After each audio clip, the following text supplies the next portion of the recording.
కర్నూలు జిల్లా నన్నూరు గ్రామం రాగమయూరి వద్ద జరుగుతున్న ప్రధానమంత్రి సభ వద్ద అపశృతి చోటు చేసుకుంది. సభ ప్రాంగణం వద్ద కరెంట్ షాక్ తో ఒకరు మృతి చెందారు. ఇద్దరికి తీవ్ర గాయాలయ్యాయి. మృతుడు మునగాలపాడు గ్రామానికి చెందిన అర్జున్ గా గుర్తించారు.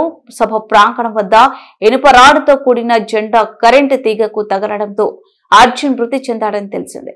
మృతదేహాన్ని కర్నూలు జనరల్ హాస్పిటల్లో ఉన్న మార్చిరి వద్ద సిపిఎం జిల్లా కార్యదర్శి వర్గ సభ్యులు పిఎస్ రాధాకృష్ణ, జి రామకృష్ణ, ఎండి ఆనంద్ బాబు, జిల్లా నాయకులు నగేష్, నరసింహులు, రాఘవేంద్ర సందర్శించి నివాళులు అర్పించారు. అనంతరం అతనితో పాటు విద్యుత్ షాక్ కు గురై ప్రభుత్వ సర్వజన వైద్యశాల క్యాజువాలిటీలో చికిత్స పొందుతున్న ఎం రాఘవ, ఎం కృపామృతంలను పరామర్శించి వారికి ధైర్యం చెప్పారు. ఈ సందర్భంగా వారు మాట్లాడుతూ మృతుడి కుటుంబానికి ప్రభుత్వం 50 లక్షలు నష్టపరిహారాన్ని, మరో ఇద్దరికి 10 లక్షల చొప్పున నష్టపరిహారాన్ని ఇచ్చి ఆదుకోవాలన్నారు. దుర్మార్గమైన సంఘటన నరేంద్ర మోడీ పర్యటన సందర్భంగా జరిగింది.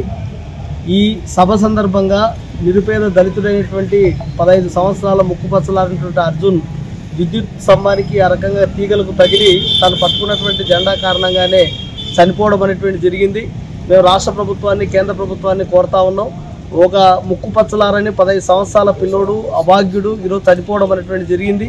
ఆ కుటుంబాన్ని ఆదుకోవాల్సినటువంటి బాధ్యత ఈ ప్రభుత్వం పైన ఉంది. అందుకోసం మేము కోరుతా ఉన్నాం, 50 లక్షల రూపాయల నష్టపరిహారాన్ని ఆ కుటుంబానికి ఇవ్వాలి. అదేవిధంగా ఆ కుటుంబానికి ఒక చిన్న పాప 7వ తరగతి చదివేటువంటి ఒక చిన్న అమ్మాయి ఉంది.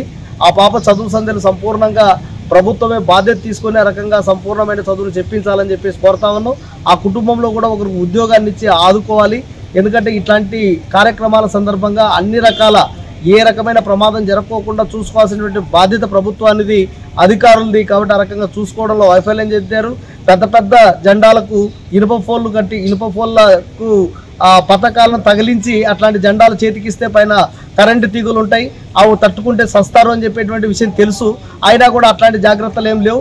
పిల్లలు కదా, వస్తారు కదా అని చెప్పేసి వాళ్ళ చేతులకు అందించే రకంగా తిప్పేటువంటి ప్రయత్నం చేశారు. ఆ ప్రయత్నంలో భాగంగానే నరేంద్ర మోడీ గారు రాక సందర్భంగా మన మునగాలపాడు గ్రామానికి చెందినటువంటి 15 సంవత్సరాల అబ్బాయి 10th క్లాస్ చదువుకుంటున్నాడు.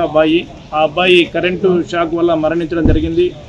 ఇది తీవ్రమైనటువంటి మన మనసును బాధించేటువంటి విషయం. ఆ కుటుంబం శోభ తీర్చలేనటువంటిది.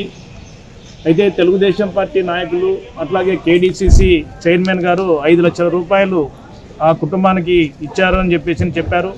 చెక్కు రూపంలో ఇచ్చారని చెప్పినారు. మేము సిపిఎం పార్టీగా డిమాండ్ చేసేది ఏమిటంటే ఆ కుటుంబాన్ని మరింత పూర్తి స్థాయిలో ఆదుకోవాల్సినటువంటి అవసరం ఉంది. ఇద్దరు మాత్రమే